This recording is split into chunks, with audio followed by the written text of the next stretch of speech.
buenas. Yo soy Lorena Arraiz Rodríguez y quiero darte la bienvenida a este episodio número 61 de Nosotros Podcast. Antes que nada, te quiero recordar que si te ha gustado alguno de nuestros episodios, puedes pinchar en el botón de suscribir aquí debajo para que la aplicación te notifique cada domingo de los nuevos entrevistados que podrás conocer junto a nosotros. Pero no solo eso. También puedes compartirlo en tus redes sociales o en tus grupos de WhatsApp y seguirnos también en Instagram, @nosotros_podcast, para que más y más personas puedan ser parte de este nosotros que somos todos juntos. Junio es el mes del orgullo LGTBIQ+, y nosotros hemos decidido cerrarlo con esta bellísima conversación con Iván Zambrano. Él es periodista y escritor venezolano. Su pluma se ha afilado en prensa, radio, televisión y en el stand-up comedy. En el Diario El Nacional entrevistó a figuras como Karina, Catherine Fulop, Maite Delgado, Gloria Trevi, Rubén Blades, Delia Fiallo, entre varios otros. Aprendió de escritura creativa siendo libretista de los programas Prime Time de la emisora juvenil más emblemática de Venezuela, La Mega. Actualmente dicta talleres de escritura creativa con foco en la aceptación personal. Cuidado allí. La escritura, dice, ha sido un oficio y una herramienta para su crecimiento personal y profesional. Y justamente sobre eso último es que pondremos el foco en esta entrevista. No en los talleres de escritura creativa, que están muy bien, sino en la finalidad de los mismos, que es el autoconocimiento y la autoaceptación. Dos acciones que Iván ha tenido que experimentar en profundidad para poder ser el hombre valiente que es hoy. En este episodio, Iván nos habla sobre su proceso personal de saberse, asumirse y mostrarse abiertamente homosexual y cómo esto fue procesado en su entorno familiar, social y profesional, resaltando que antes de todo eso tuvo que hacerlo con él mismo. En sus palabras, la salida del closet es en primera persona. La aceptación es un viaje puertas adentro. Ha sido una conversación sin desperdicio. Yo le estoy profundamente agradecida por todo lo que aquí se habló y se dijo. Ya ustedes mismos lo van a apreciar. Aquí hemos podido tocar temas como el ego, el machismo, la normalización de ciertos comentarios de estos que escuchamos toda la vida y que no nos damos cuenta que pueden herir, por ejemplo. La necesidad de pertenecer cuando te sientes diferente, sea por la razón que sea, en este caso estamos hablando de las personas LGTBIQ+, pero por cualquier motivo que te sientas diferente y te has sentido excluido, has buscado la forma de pertenecer. También hablamos de eso aquí. Y bueno, hablamos de muchísimas cosas y al final Iván nos da algunas recomendaciones para, entre comillas, salir del closet o no. En definitiva, los dejamos con este episodio número 61 de Nosotros Podcast con Iván Zambrano. Iván Zambrano, bienvenido a nosotros. Estoy muy feliz de tenerte aquí hoy para celebrar con orgullo nuestras diferencias y para celebrar sobre todo que hemos dado algunos pasitos. Ya vamos a hablar de todo esto, ¿no? Falta todavía muchísimo por hacer. Pero bueno, que se han dado algunos pasitos en cuanto a las personas LGTBIQ+, etcétera.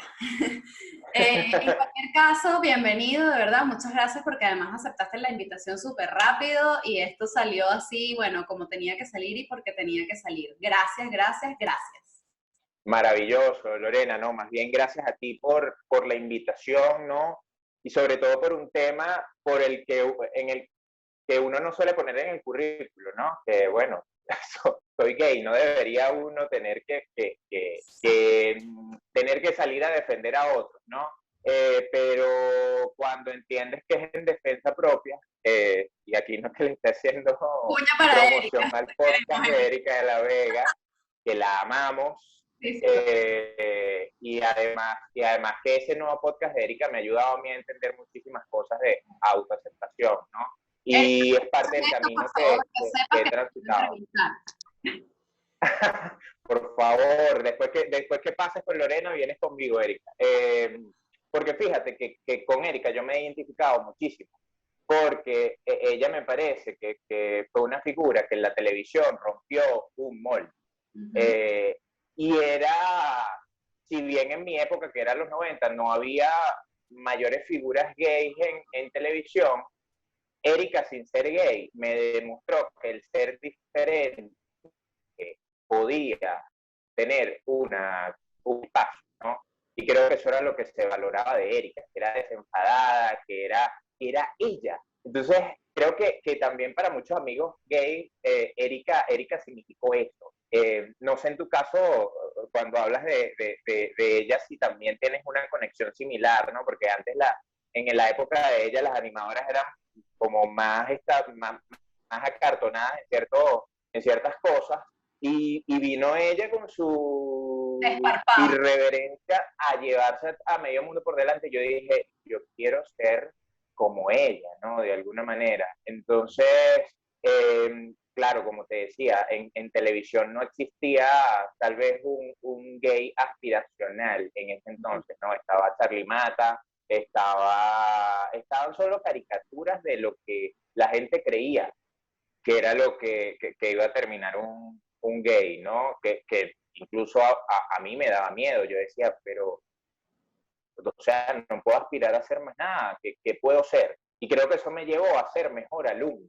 No sé si en algún momento has notado eso de que los gays que tal vez quieren buscar la validación por otro lado terminan siendo buenos alumnos. Te hablo de mi caso y de caso de amigos cercanos. Es decir, Bueno, como que era la manera. que Ajá. no sé exactamente, no solo ser gay, al ser gay buscas una manera de pertenecer y una de ellas puede ser buen alumno, pero, y traigo aquí a colación esto porque me parece interesante, no solo es ser gay, es ser diferente. O sea, toda persona que ha sido o se ha sentido diferente al resto por X, Y o Z. O sea, hoy estamos hablando de este tema, pero es que por cualquier cosa, o sea, por cualquier cosa, bueno, todos somos únicos, ¿no? Empecemos por allí. Pero si además Sí. no entras en el molde establecido socialmente, familiarmente, en tu colegio, en tu cuadra, como sea, pues bueno, intentas pertenecer de alguna u otra manera. También dicen, por ejemplo, a modo de broma, como muchas cosas que se dicen, que bueno, que los gorditos son chéveres, ¿no? Entonces es como, ¿sabes? Ese tipo de cosas. Entonces, bueno, me lo preguntas y esa es mi respuesta, ¿no? Que quizás no es solamente el ser gay, sino el ser diferente en muchas ocasiones nos lleva, y esto consciente o inconscientemente, nos lleva a intentar pertenecer y lo hacemos de la manera que podemos, pues. O sea, Exactamente. Y con eso que tú dices de ser distinto al patrón que te vende la sociedad machista, ¿no? No es que me quiera poner fundamentalista a estas alturas, pero ahorita entiendo cómo yo mismo normalicé demasiadas cosas por machismo, por repetir, ¿no? Y fíjate que lo hablaba en estos días con alguien, que lo profundamente que está arraigado el machismo en nosotros, que en las mismas groserías que usamos, ¿no? O sea, si te pones a revisar, las groserías son totalmente despectivas hacia la mujer. No sé si tú quieres luego editar esto, pero no, no, el ejemplo era como el coño, por ejemplo, el coño. ¿Por qué tienes que señalar el coño como algo? Porque además es como lo sagrado, ¿no? Ese es el portal del que viniste tú, y entonces yo te digo, coño de tu madre. O sea, ¿y por qué la verga de tu padre no es insulto? ¿Me entiendes? Es como, claro, cuando ves que desde allí uno mismo sigue alimentando el machismo, o cuando dices, no seas marico tú, vale. A claro, pesar de que muchacho a marico. pesar, sí, sí, sí, a pesar de que en el fondo no tengas la intención de herir al gay, sigues reforzando eso bueno, el mismo mamagüevo, que no, es un mamagüevo. O sea, además, insultos que vulneran el espacio de intimidad del otro. ¿Por qué tú me vas a hacer sentir mal? O sea, mal está si lo haces mal, pero No no el hacerlo, hecho sí. en sí, ¿no? Claro, entonces, esas eran las cosas que en su momento, en los 90, a mí me avergonzaban, porque no quería que me señalaran de nada de eso. Incluso yo llegué a cambiar de colegios cada vez que como que lo descubría, porque era algo que yo no quería que se supiera. Entonces, ya al final, cuando oía a mis compañeritos que empezaban, no, que iban a spa, todo esto, ya, me da un malestar que me preocupaba, porque yo decía, no quiero proyectar eso que dicen ellos que soy, ¿no? Pero inevitablemente tenían un gaydar desarrollado o ya les habían dicho, mira, si camina así, si quiebra la mano, no sé qué, es gay. Que además, bueno, esas fueron cosas que yo tuve lo que llaman la masculinidad aprendida, ¿no? Esta manera de hablar que yo tengo ahorita fue también aprendida, de alguna manera. O sea, yo me obligaba a engrosar la voz, porque cada vez que atendía el teléfono era, niña, pásame a tu mamá, yo no soy niña. Entonces, era todo un tema, y por eso creo que es tan importante que uno se termine de liberar de ese montón de cargas, ¿no? Por más que digan que, ay, qué fastidio, otra vez vienen los maricos a querer invadir el planeta. No, no es un tema de que vamos a quitarlos a ellos y nos vamos a poner nosotros, sino que necesitamos espacio para todos, para que cada quien cuente su historia, porque contando su historia se reafirma y se libera. Es así, tal cual. Repito, las diferencias de cada quien, las particularidades de cada quien, en el ámbito que sean, no tienen cabida. Y yo creo que, bueno, el movimiento, iba a decir, lo que pasa es que realmente no es un movimiento, también vamos a hablar de eso, ¿no? Pero el LGTBI tiene una opción, ¿no? De mostrarse y se muestra y tal, pero hay tantas otras cosas, ¿sabes? Que no se dicen todavía tampoco, y tantas otras, como dice, yo entrevisté aquí en el podcast a una mujer absolutamente increíble, eh, Michelle Faraco. Ella tiene alopecia, y Michelle dice que, bueno, que ella se quitó la peluca, ¿no? Pero que hay tantas pelucas con las que vivimos todos, todo el tiempo. Y de hecho su post de ayer, bueno, hoy estamos grabando, ayer fue el Día del Orgullo, esto saldrá el próximo domingo 4, hola, es 4 de julio, pero también es 29 de junio. Su post del Día del Orgullo dice, yo también salí del closet, ¿no? Entonces es eso, es cuántas maneras y por cuántas razones y cuántas veces hay que salir del closet porque en algún momento te tuviste que encerrar allí por ser distinto, ¿no? Entonces, bueno, todo esto yo creo que saca un poco a colación ese asunto. Mira, Iván, esto fue una súper introducción y yo no te he hecho ni la primera. Esto era la introducción, imagínate tú. Pero me encanta, ¿no? Me encanta porque de verdad es como, en serio es una introducción, o sea, es una breboca un poco de más o menos todo lo que te tengo que preguntar. Entonces, bueno, genial. A ver, lo primero es decirte que nosotros te definimos como un hombre, bueno, valiente, libre y consciente. Y cuando digo consciente, me refiero a esa conciencia individual y colectiva, ¿no? Porque es como, bueno, tú eres consciente en este momento de la responsabilidad personal que has tenido contigo mismo para, pues, mirarte al espejo, ¿no? Y asumir y tirar para adelante, como dicen aquí en España, ¿no? Que es, bueno, este soy yo y bueno, y hasta luego, o sea. Pero también es la conciencia de la necesidad de que eso se visibilice más allá, como dices en tu artículo recientemente, que voy a citar mucho porque me enamoré, o sea, fue así como qué belleza es. Te dices, claro, estamos en el mes de Pride, no sé qué, el orgullo y tal, y entonces, bueno, las marcas y los arcoíris por todos lados y las 800.000 banderas, y todo eso es muy bueno, es muy positivo porque es visibilidad, pero bueno, hay que agarrarlo también un poquito con pinzas, ¿no? Pero más allá de eso es la importancia de que creemos espacios para ser. Yo creo que se resume en eso, ¿no? Que le demos a cada uno de los seres humanos de este planeta la posibilidad de ser en libertad. Yo creo que eso es como el resumen, ¿no? De todos Gracias. los movimientos de minorías, entre comillas, que no, yo no sé si son minorías, yo creo que son simplemente que han estado tan calladas, pues bueno, se cree que son, creo que desde luego son bastante mayoritarias. Pero bueno, así te definimos nosotros, valiente, libre y consciente. ¿Cómo te defines tú? Gracias, gracias. Mira, ¿cómo me defino yo? Yo me defino como alguien imprudente, entendiendo la imprudencia como autenticidad, ¿no? Eh, Creo que me costó mucho tiempo, ahora que me haces la pregunta de cómo me defino yo, saber quién era yo. O sea, ahora que me haces la pregunta, tal vez no tengo una respuesta concisa a la mano, porque antes de definir quién eres, tienes que descubrirlo. Y creo que yo descubrí quién soy hace un año, ¿no? Yo creo que dejé de ser adolescente a los 30 años.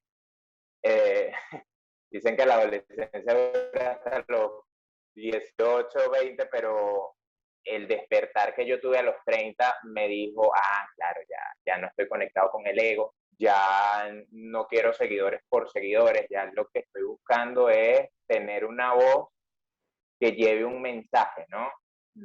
Y tal vez por eso no escribo con tanta periodicidad como me lo piden, sino cuando siento que estoy en la computadora y empieza a venir eso, ¿no? Que es lo que llaman la musa. Yo no lo entendía hasta que o en un momento estaba trancado con un texto y un amigo me dijo, cierra los ojos y pide inspiración. Y yo dije, pero qué cosa tan hippie es esta. Y bueno, nada, estaba tan bloqueado que lo hice. Y llegó. O sea, entiendes que tú como escritor eres un instrumento para un montón de mensajes que te rodean, para acercarte a esa gente que te lee, a esa gente que te da tu tiempo. Yo antes de empezar a escribir, yo no consideraba que esto fuese mayor talento, es decir, yo creía, bueno, cualquiera puede echar el cuento de lo que le pasa en el día, que era lo que hacía yo. Pero claro, luego entendí que mi personaje tenía varias capas, ¿no? Que era un poco el escritor gay viviendo en Caracas. De hecho, si escuchas cornetas es porque estoy en plena Francisco Miranda. Entonces, bueno, es parte de lo que soy también. Yo digo, por más que me mueva en toda la casa, algo se va a escuchar. Espero que no interrumpa demasiado. Em, pero nada, entendí que tenía un perfil particular, primero para la gente, para los venezolanos que están afuera, que de alguna manera, bueno, si bien es importante el dato duro que sale en los medios, también es importante saber qué es lo que se vive emocionalmente estando en Caracas, ¿no? Te lo digo porque también me di cuenta que uno es la ciudad que te crees que estás. O sea, como trates a Caracas, Caracas te va a tratar a ti. Entonces creo que esa época en donde había cierto acoso por quienes nos habíamos quedado, de ¿por qué no sales de allá? Allá no queda nadie, estás perdiendo tu tiempo, estás perdiendo tu talento, Caracas es una mierda, no sé qué. Y yo cuando salí a caminar no sentía nada de eso. Entonces, claro, entiendes que cada quien vive en su túnel de realidad, ¿no? Que cada quien tiene una Caracas distinta, que hay tantas Caracas como buenos ojos la hayan visto. Y resulta que yo me siento útil aquí, me siento útil ahora más que nunca cuando me escribiste, a pesar de que no nos habíamos conocido personalmente, si estábamos orbitando o en grupos de WhatsApp o tu nombre siempre salía. Entonces, nada, sintonicé contigo a pesar de no conocerte porque creo que tienes esta misma visión que yo, que muchos, de que un país no se lleva solo con política, ¿no? Creo que me aburrí de eso de votar cada 4 años. Yo dije, aquí tiene que haber algo más, tiene que haber otro tipo de aporte. Pero bueno, si me tengo que definir, me definiría como alguien auténtico, alguien ansioso, ansioso, que la ansiedad ha sido parte de mi vida y la he aceptado, la he abrazado. Es decir, creo que la ansiedad se apodera más de mí cuando busco querer sacarla, ¿no? Por ejemplo, esta entrevista me tenía súper ansioso. A mí antes la ansiedad me pegaba por el estómago, no podía comer. Pero entonces no comer y bajar de peso, yo queriendo ser un adolescente papiado, me generaba aún más ansiedad porque entonces no tenía el cuerpo que quería. Entonces, a partir de ahí empecé como a quitarme ese montón de cadenas que te exigen de cómo tienes que ser para ser aceptado hasta con el mismo cuerpo, ¿no? Fíjate. Entonces, bueno, creo que sería eso, auténtico, ansioso y y qué más puede ser. Y bueno, ya la tercera te la dejo para el final, para ver si me viene algo a la mente. No tienen que ser Porque tres, de verdad o sea, tú tranquilo, ¿no? viste, yo aquí, viste, ansioso y además, bueno, esa puede ser la otra, calculador, ¿por qué yo pensé que eran tres, viste? Porque yo dije Ahí tres, ya está mi entonces tercera definición. o sea, yo Ok, dije tres claro, características y tú asumiste que tú también tenías que decir tres, pero no bueno, pasa nada. bueno, la ansiedad. Mira, qué curioso, me estás hablando de justamente de lo que te ha costado, ¿no? Definirte, conocerte, digamos, ¿no? Más allá de la definición, yo creo que es un tema del conocerse, del autoconocimiento, del que también además hablas y el cual también trabajas desde tus talleres o lo que haces con la escritura creativa para el autoconocimiento. Pero yo te quiero justamente leer una cosa de nuevo de tu texto del 28 de junio en el estímulo que dice, identidad, porque bueno, estamos hablando de conocerse, es saberse parte de algo, de un todo, y no un tornillo que no encajó en el engranaje del sistema. No eres el juguete roto. Qué bello esto. La identidad es lo que está debajo de las máscaras, de las poses, de la ficción, de que no inventamos, perdón, de la ficción que nos inventamos para no despertar sospechas de que somos distintos. No aceptarte es vivir detrás de una cortina. Estar peleado contigo mismo te lleva a estar peleado con el mundo. Y va, identidad, aceptación, pertenencia, bueno, todo esto de lo que venimos hablando desde que empezamos el episodio, el podcast, todo eso forma parte de un proceso muy, muy, muy individual, muy personal, en ocasiones muy duro también, ¿no? Pero también es un proceso colectivo, ¿no? Era lo que te decía hace un rato. ¿Cómo has vivido tú este proceso? Ya nos has ido soltando cositas. ¿Cómo has vivido tú este proceso? ¿Y cuál fue quizás el mayor choque, ¿no? Que te encontraste o que te has encontrado? Porque creo que de vida, como son temas de identidad en general, la aceptación y la pertenencia no son algo que tú empiezas un día y terminas otro día, sino que esto dura así como para toda la vida, menos mal, con su evolución, por supuesto, no te puedes quedar en el mismo sitio, pero bueno. ¿Cuál fue el mayor choque? ¿El social, el familiar, el personal? Es decir, ¿cómo ha sido ese proceso en ti? Mira, el caso del ser gay, la resistencia es multifactorial, sobre todo en una época como los 90, ¿no? Como te decía, en la iglesia me decían que no había cielo para los gays. En la televisión me enseñaban que éramos visibles, o sea, que éramos gente a la que no había que tomar en serio. Personajes, bueno, los personajes que veías eran los que veías en Radio Rochela, que además te sorprendía la cantidad de sketches en una sola noche que el remate fuese ay, vale, no sé qué, o sea, era como, pero por qué tanto? O sea, si en realidad no les importa el gay, por qué ridiculizarlo, no? Porque, claro, veías que era solo una figura de caricatura, pero en las novelas no veías parejas homosexuales, es decir, también el machismo ha tenido el control de qué se dice de lo que es el gay, ¿no? O sea, definen hasta lo que tú te tienes que creer. La narrativa homosexual es muy heterosexual. Totalmente. Entonces, claro, tú te vas convirtiendo en el primer homofóbico en tu vida porque dices, bueno, ya sé que esto está mal, pero por otro lado, yo, un niño de 5 años, ya había como que, a mí me llamaba la atención Fernando Colunga, además que tengo estos gustos de tía, por eso yo aclaro que crecí en los 90 y eso, el Power Ranger rojo, los galanes de novela mexicana, eran los que a lo mejor me despertaban como una admiración hacia esa belleza masculina que me vendían también como, bueno, hombre musculado, pelo liso, echado para atrás, galancito. O sea, yo sabía también que para encajar tenía que buscar ser bello, porque además por las novelas entendía que el amor estaba reservado para la gente bella, porque si no eras bello, bueno, ibas a ser el amigo de la protagonista.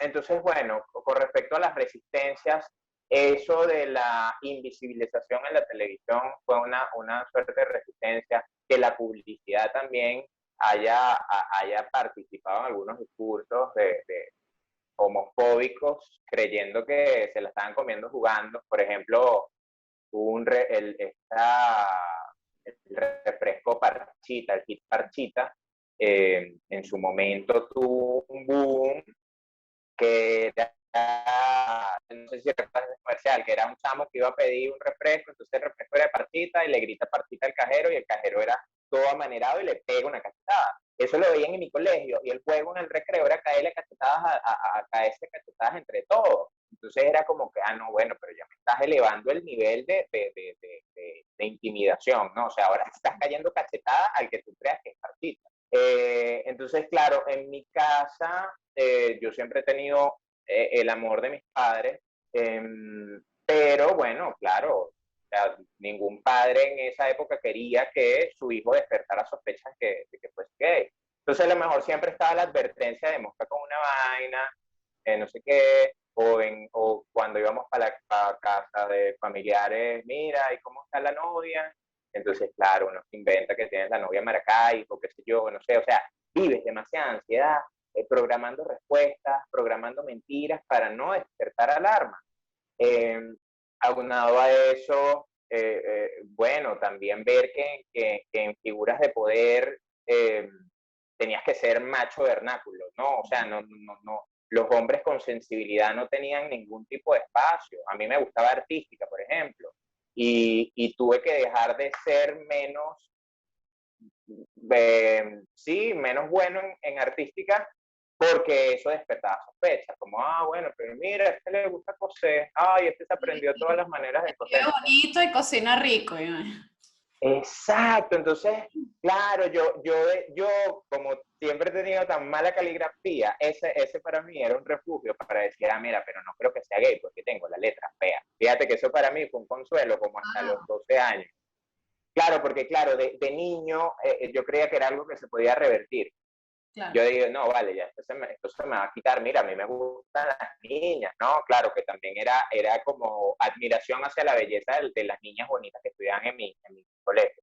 Pero cuando llegaron las hormonas a los 12 años, que vi que era incluso más intenso ese sentimiento, fue cuando me empecé a asustar.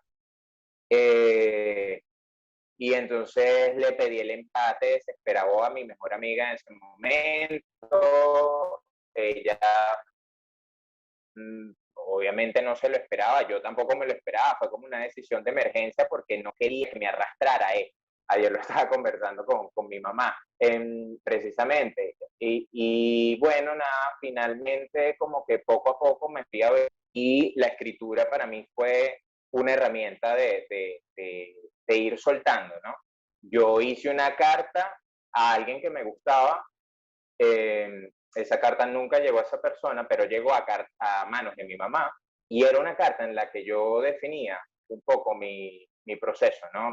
Cómo había sido mi proceso de autodescubrimiento, lo que estaba sintiendo, es decir, yo estaba describiendo un poco lo que estaba sintiendo en ese momento sin estar tan claro de qué era lo que estaba pasando dentro de mí. Y bueno, nada, por cosas de la vida, mi mamá encontró esa carta y creo que fue la mejor manera, me suavizó muchas cosas. O sea, me ahorró ese camino de tener a tu mamá enfrente. Sí, exacto. Entonces, desde ese momento, yo identifiqué la escritura como algo que me iba a ayudar a drenar. Ojo, de chamo tal vez no estaba tan consciente, ¿no? Porque además, como yo he sido tan mal lector, yo siempre me negaba a la escritura, porque además era lo que me decían, como bueno, para escribir una página tienes que por lo menos haberte leído 1000. Y yo con lo que te digo, en mi ansiedad, que yo en esa época agarraba un libro y revisaba cuántas páginas tenía, porque si no me ahogaba. Yo decía, bueno, nada, yo no me voy a asumir escritor, yo voy a escribir para mis redes y listo. Y resulta que las redes fueron las que terminaron como eh, haciéndome llegar a gente que me decía gracias por poner en palabras lo que estoy sintiendo y lo que no tengo la valentía de decir. Y ahí creo que fue donde todas esas resistencias empezaron a caer y dije, por aquí es que voy a empezar a sanar definitivamente. Y bueno, hasta el sol de hoy estoy en esto. Qué maravilla, me encanta cuando las experiencias personales sean del tipo que sean y que pueden ser muy duras o no. Luego, porque en el momento obviamente no lo sabemos, ¿no? Pero luego te das cuenta de que una de sus funciones en la vida, en tu vida, es que te permite luego usarlas de ejemplo, no ejemplo para bien ni para mal, pero simplemente es como, mira, yo viví esto de esta manera y que eso le permita a otro tener la posibilidad de ser valiente en cualquiera de sus ámbitos, pues es un regalo, ¿no? Definitivamente. Yo coincido contigo además en el tema particular de la escritura, porque también escribo mucho y muchas de las cosas que escribo son para mí me sirven como terapia, ¿no? Y como sanación, y es maravilloso, de verdad que sí, Maravilloso. contigo en eso, ¿no? ¿Qué crees que falta? Bueno, faltan muchísimas cosas, ya lo sabemos, pero ¿qué crees que falta, por ejemplo, en la sociedad venezolana? Este, como sociedad. Evidentemente faltan leyes, falta apertura, faltan un montón de cosas, ¿no? Pero socialmente, ¿qué crees que falta para, bueno, para que podamos seguir avanzando en este camino, ¿no? Mira, yo creo que hay que ser menos egoístas. Fue lo que me di cuenta. Yo creo que además ojo, sin querer polemizar mucho, eh, el sistema político que tenemos responde bueno, a lo egoísta que nos hemos vuelto, ¿no? Lo de pensar primero en mí, en redondear siempre para arriba para mí y no pensar en el otro. Y el Pride, este mes que los maricos se agarraron no solo el 28, sino el mes completo, así de sorpresa además, y vernos dándonos la mano, ¿no? Además que es algo que no es común porque el gay suele llevar su lucha muy, muy para él y luego como con sus grupitos. Pero ahora ver a ese montón de chamos echándole pichón, queriendo dar un mensaje, los mismos delivery.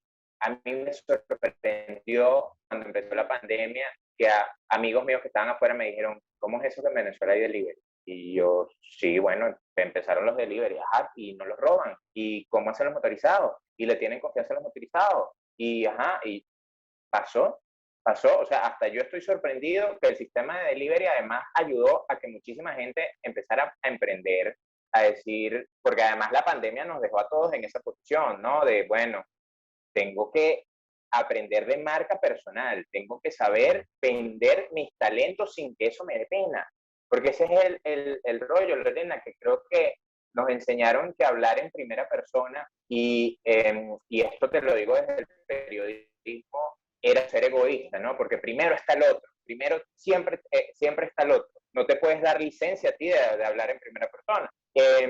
Y esa era otra de las cosas que a mí me costaba soltar cuando yo trabajé un tiempo en el Nacional, una gran escuela, pero claro, el periódico te exige que tú no puedes dar tu punto de vista, ¿no? Siempre tienes que dar las comillas de alguien más, siempre tienes que decir, ajá, pero ¿quién valida eso, no? Entonces tú sientes que tu experiencia no vale de nada.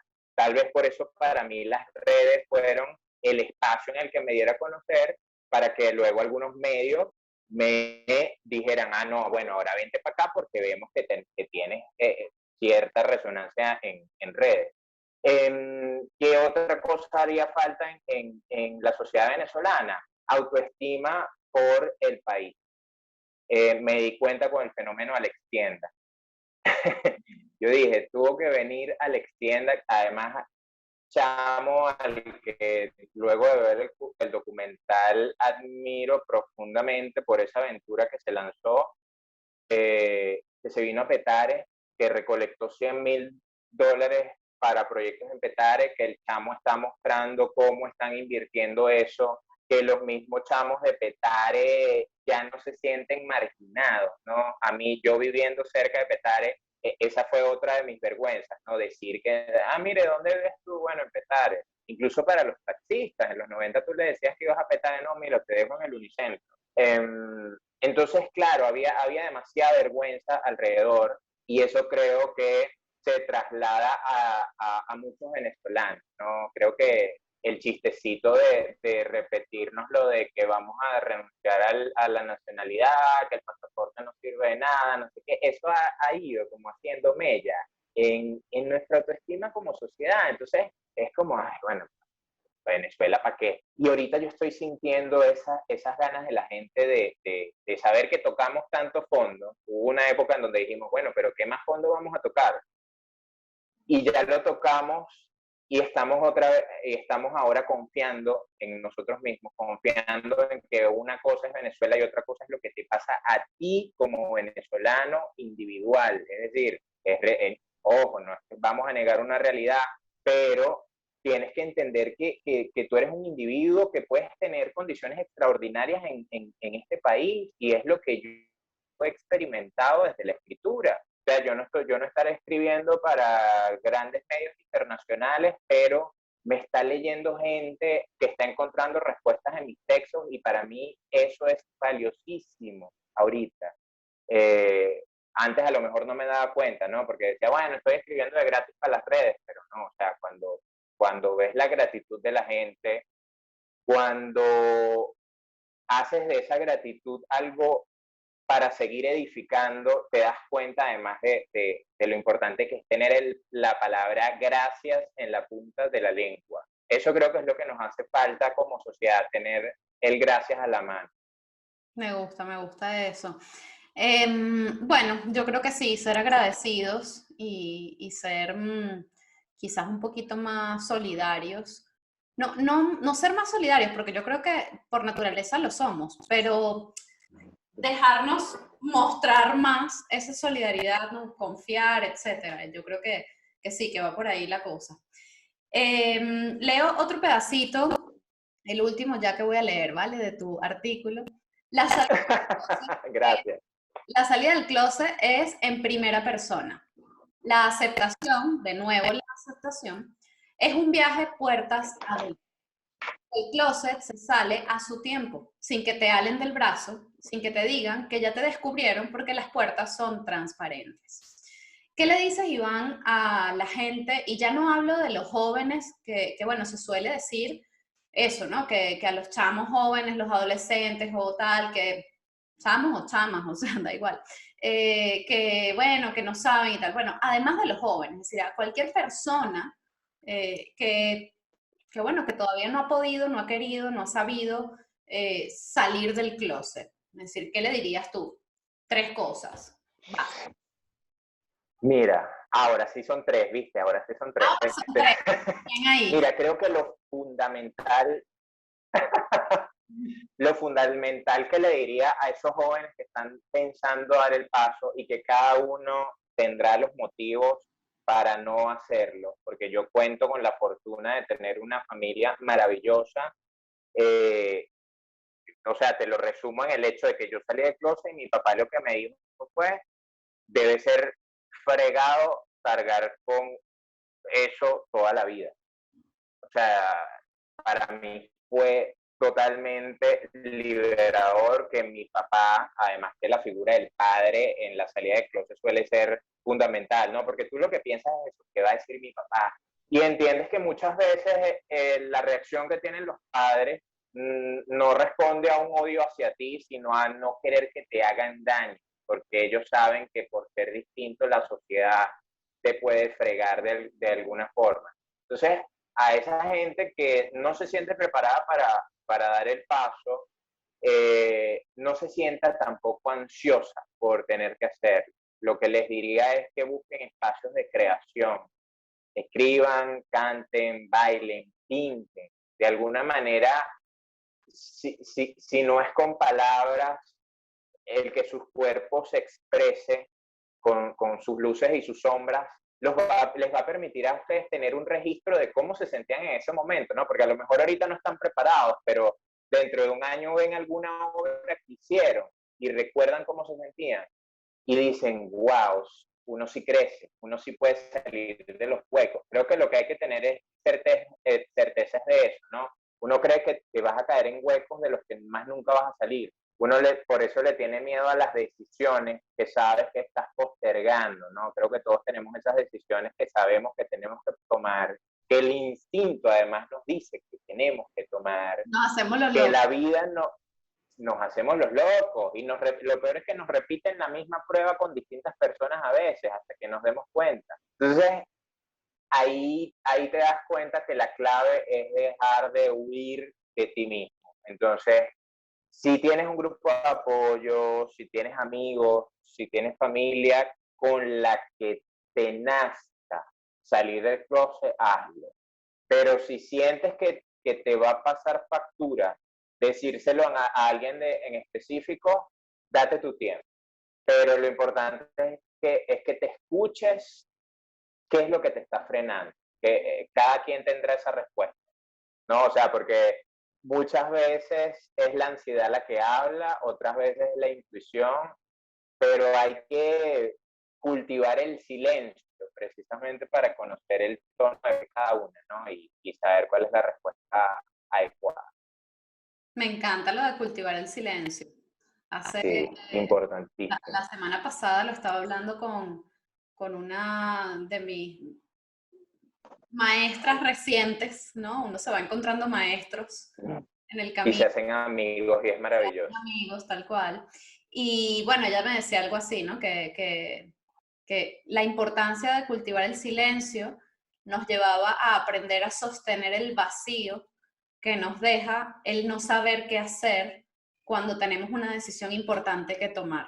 Y mira, lo he recordado ahora que tú has dicho esto porque creo que es precisamente eso, ¿no? O sea, poder sostenernos en ese vacío, en ese silencio y poder discernir si lo que nos está frenando es eso, la intuición, el miedo, o sea, o el qué, ¿no? O sea, Exacto. pero bueno, en todo caso, como tú dices y como yo creo que sabemos todos, es un proceso muy personal, muy individual, que requiere mucha valentía, no valentía, no solo valentía, una valentía externa, pero luego, antes de eso, requiere mucha valentía contigo mismo, ¿no? Mirarte al espejo y Sí. estar allí, sostenerte, no por ser gay, o bisexual, o trans, o lo que tú quieras ser, da igual, sino por ser quien eres, en conjunto, ¿no? Yo creo que también eso nos permite verlo desde otro punto de vista, ¿no?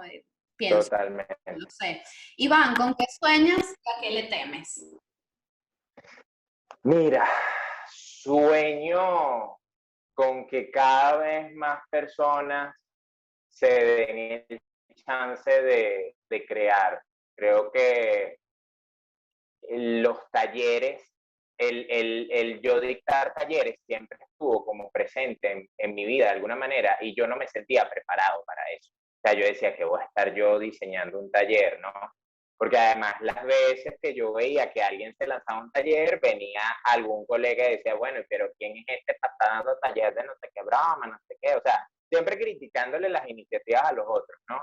Entonces, yo con los talleres lo que descubrí es que quiero ser ese guía que me hubiese gustado a mí tener en la escritura en su momento, ¿no? El que me ayudaba, el que tal vez me podía echar una mano a no tenerle miedo a la página en blanco, el que la ansiedad no me frenara la mano, el que me pidiera que escribiera sin juicio, ¿no? Que escribiera sin jugarme, que escribiera más con el corazón y menos con el coco, porque hasta por no saber cómo se escribe una palabra, entonces no la escribes y ya no escribes el resto del texto. Si no tienes el párrafo ideal, entonces no lo comienzas. Entonces sueño con el día en el que haya mayor autenticidad en el mundo, porque sé que esa es la verdadera libertad, ¿no? El saber decir que no, el ser asertivo. Creo que ahora que me haces la pregunta, a lo mejor hace par de años que hubiese dicho, bueno, mi sueño es presentarme en el Madison Square con mi stand-up comedy. Y ahora que También es entendí, válido, ¿eh? Ojo, que también es súper válido, pero como te decía, ahora que estoy conectado menos con el ego,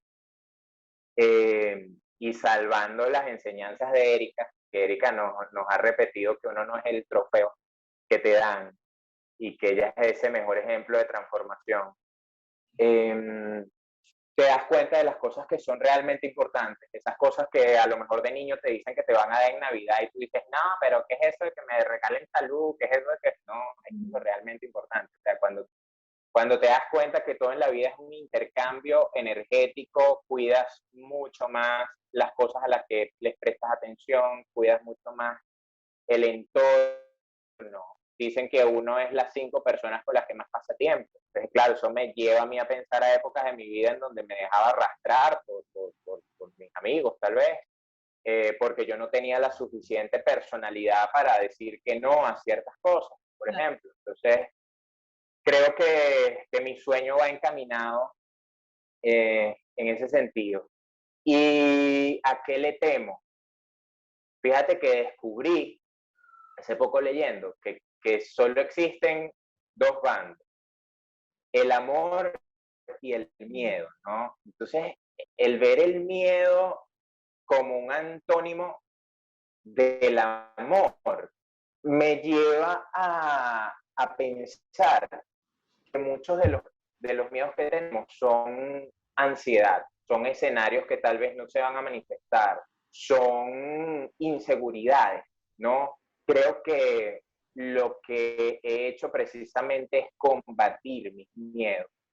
Eh, claro, antes que te hubiese podido decir miedo a la muerte, pero ya la muerte no la veo como un desenlace, ¿no? De hecho, he tenido que hacer las paces con ese mismo concepto, ¿no?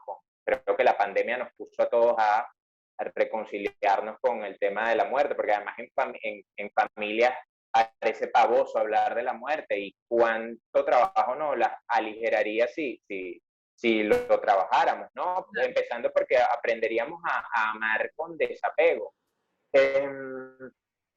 Entonces creo que eso, uno de mis miedos más profundos había sido eso, la muerte, sobre todo de seres cercanos, ¿no? Por no sentirte preparado.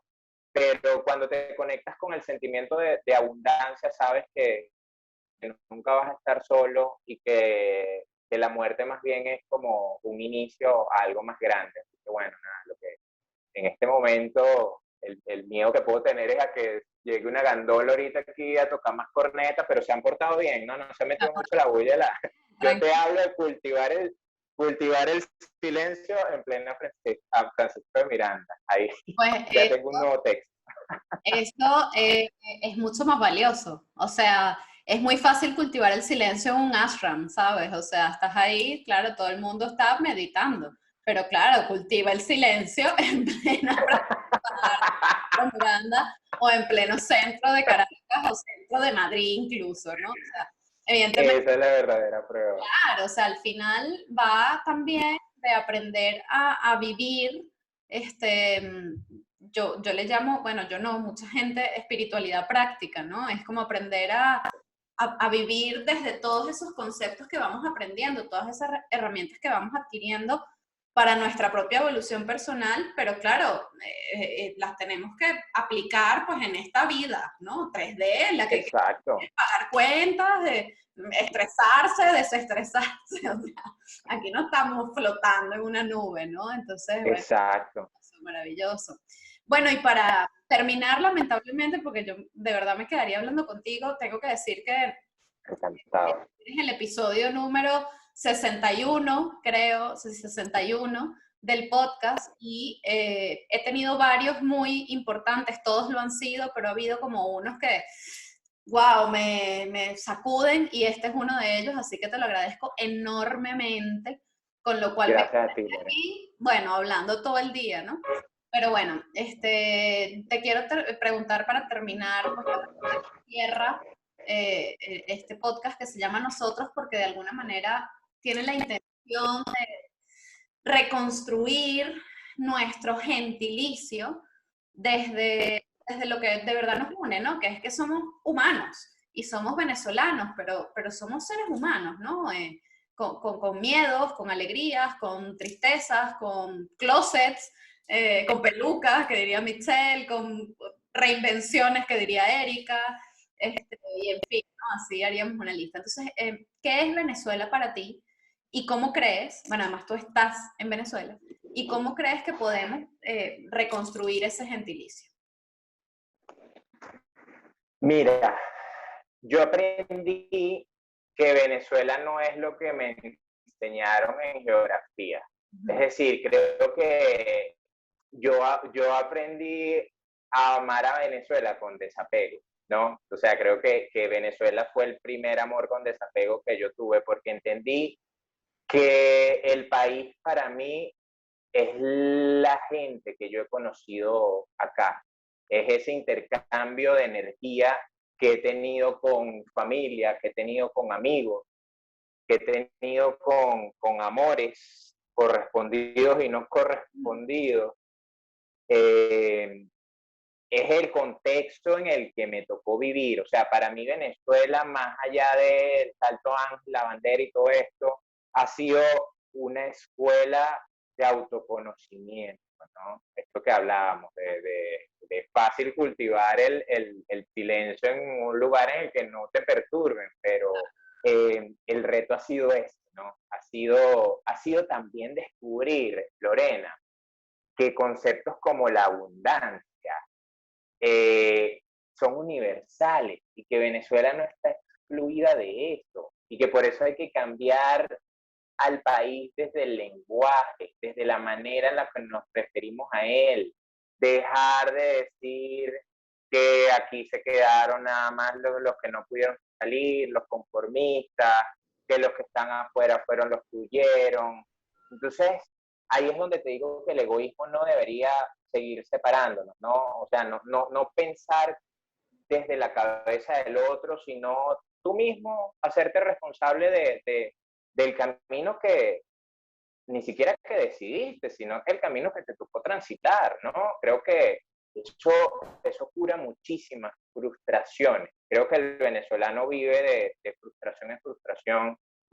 Esa ha sido una lucha en mi casa, gracias a Dios hemos aprendido. Yo por lo menos a mi papá cuando veo que atiende el teléfono, Iván, ¿cómo estás? Bueno, aquí tú sabes, llevándola. Y yo, papá, y otra cosa, di que estás excelente, así no te sientas excelente, di que estás excelente, porque ya ahí vas a ver un cambio. O sea, te lo digo yo, que desde que cumplí 31 años, ya yo voy para 32 ahorita, el 24 de julio.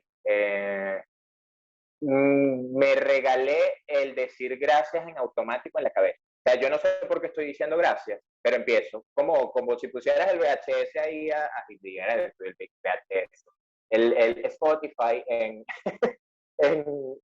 reproductor automático. Y te das cuenta que el dar gracias es no dar por sentado las cosas que tienes. Entonces, ¿qué pasa? Que en Venezuela siempre hemos visto el anaquel que está vacío, pero no vemos las posibilidades que tenemos para llenarlo, porque además nos enseñaron que la única manera de conseguir cosas es a través de la política. Y creo que descubrir que hay otras maneras, más allá de votar cada 4 años, para tú construir un país y entender que un país no es una bandera, no es un himno, sino la gente y el empuje que tú le pongas dentro o fuera de los límites que diga el mapa, ¿no? Porque creo que esa fue otra de las enseñanzas, que Venezuela es un estado mental. Creo que es lo valioso. Eso es lo que como venezolano he aplicado y lo que le sugiero que hagamos todos, que es dar gracias, así no sepamos por qué, pero luego encontrarán alguna respuesta. Seguro, claro que sí, ser agradecidos, yo siempre lo he considerado un plus. Si vemos la vida desde el agradecimiento, y esto no es comeflorismo, con perdón de esta No, para nada. esto es, para mí por lo menos, es una realidad pura y dura, más clara que el agua. Es decir, ser agradecidos por cada momento, por cada situación, por cada persona que se nos cruza en el camino, así sea el señor que nos está insultando en la esquina sin tener motivo ni razón, por cada experiencia por cada aprendizaje, por cada dolor, por cada alegría. Es decir, ser agradecido sin duda bueno, para mí de verdad es un peldaño, ¿no? Que uno va subiendo cada día hacia, bueno, no sé, hacia esa evolución y hacia esa paz, que yo creo que al final estar en paz, yo sé que, bueno, que tenemos que ser felices y tal, y está bien, pero yo lo relaciono, la felicidad con esa paz, ¿no? Con estar sereno, con estar tranquilo, Tal cual. disfrutar. No es una positividad impuesta, ojo, no quiero que se malinterprete esto de que nos estamos induciendo el querer ser felices y listo, pero si te das cuenta, si eliges el camino de la queja, siempre vas a tener motivos para quejarte. Entonces te das cuenta que es tal cual una emisora de radio, tú te sintonizas donde quieres estar y así es que van a venir manifestándose las cosas en tu vida. Así es, así es. Lo que creemos, lo creamos. Así tal que, cual. bueno, Iván, me ha encantado, en serio, esta conversación. Muchísimas gracias desde el corazón por todo lo que nos has regalado esta tarde.